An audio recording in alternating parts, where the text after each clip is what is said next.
Saudara, kita awali dengan informasi pertama. Pemerintah Kota Banda Aceh menggelar vaksinasi massal di Taman Bustanu Salatin, Kota Banda Aceh. Untuk menarik minat masyarakat, sejumlah hadiah juga disediakan bagi peserta vaksinasi.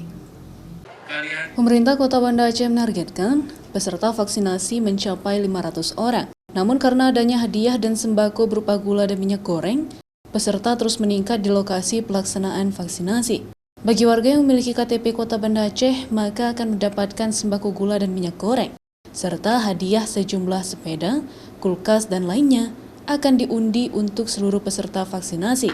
Pelaksanaan vaksinasi tersebut merupakan dalam rangka peringatan 4 tahun Wali Kota Banda Aceh menjalankan roda pemerintahannya. Selain itu, vaksinasi juga untuk mencapai target 60%, di mana realisasi saat ini baru 21% dari jumlah penduduk di Kota Banda Aceh.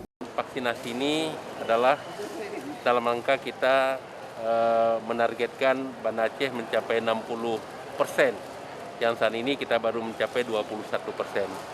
Hari ini kita mulai dengan 500 kita target.